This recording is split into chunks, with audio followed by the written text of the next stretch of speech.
গোটা অসমে বাড়ছে বাসের ভাড়া। 70% ভাড়া বৃদ্ধির প্রস্তাব সারা অসম মোটর পরিবহন সংস্থার। 1 জুলাই থেকে গোটা রাজ্যে কার্যকর হবে নতুন ভাড়া। এই আশঙ্কা ছিলই, শেষ পর্যন্ত সত্যি প্রমাণিত হলো। নিয়মিত বাস, সিটি বাস, ট্রাভেলার, ট্রেকার বা ম্যাজিকে চলাচল করেন যারা, তাদের জন্য হতাশার খবর। বাস, ট্রাভেলার থেকে শুরু করে ছোট বড় সব যানবাহনের ভাড়া বাড়ছে। জ্বালানির অস্বাভাবিক মূল্যবৃদ্ধির জন্য তীব্র সংকটের মুখে বেসরকারি যানবাহনের মালিকরা।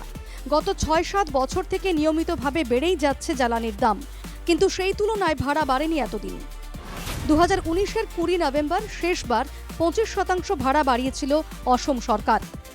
2019-এ প্রতি লিটার ডিজেলের মূল্য ছিল মাত্র 66 টাকা। এই 6 থেকে 7 বছরে শুধু জ্বালানিই নয়, নিত্য প্রয়োজনীয় সামগ্রীর দামও বৃদ্ধি পেয়েছে, কিন্তু সেই তুলনায় বাড়েনি বাস ভাড়া। আর তাই গভীর সংকটের মুখে বাস মালিকরা। পেট্রোল, ডিজেল, টায়ার ছাড়াও জ্বালানির অস্বাভাবিক মূল্য বৃদ্ধি, BS6 ইঞ্জিন বিশিষ্ট গাড়ির মূল্য বৃদ্ধি, বিমার মাসুল বৃদ্ধি, বেড়েছে টোল ট্যাক্সও। চালক, হ্যান্ডিম্যানের পারিশ্রমিক বাড়ায় লোকসানের মুখে মালিক পক্ষ। আর তাই ভাড়া বৃদ্ধির সিদ্ধান্ত নেওয়া ছাড়া দ্বিতীয় কোনো বিকল্প ছিল না বাস মালিকদের কাছে, এমনটাই দাবি করছেন তারা। সারা অসম মোটর পরিবহন সংস্থা তাই বৈঠকের পর নিজেদের সিদ্ধান্তের কথা জানিয়েছে পরিবহন বিভাগকে। দেওয়া হয়েছে স্মারকপত্রও।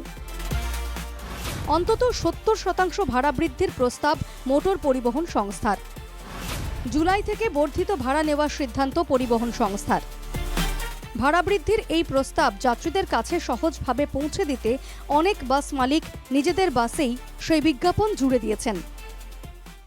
ভাড়াটো বাঢ়ি দিয়া নাই না, হেৰি কৰিছে, আবেদনটো কৰিছে মানে চৰকাৰ, তাতে ভাড়াটো বাঢ়াব লাগে আৰু 70% কথা কৈছে। আপোনাৰ চৰকাৰে বা কিমান দেই? আমাৰ ফালৰ পৰা ভাড়া বৃদ্ধি হ'ব লাগে। পাঁচলাৰ পৰা 170 টাকা হ'ব লাগে গুৱাহাটী। পাঁচলাৰ পৰা এতিয়া কিমান চলি আছে? এতিয়া 70%।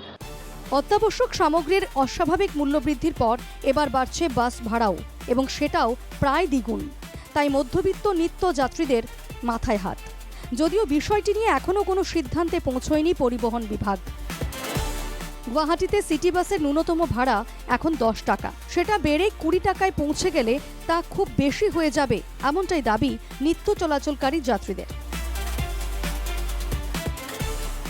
Bureau report, NKTV Bangla.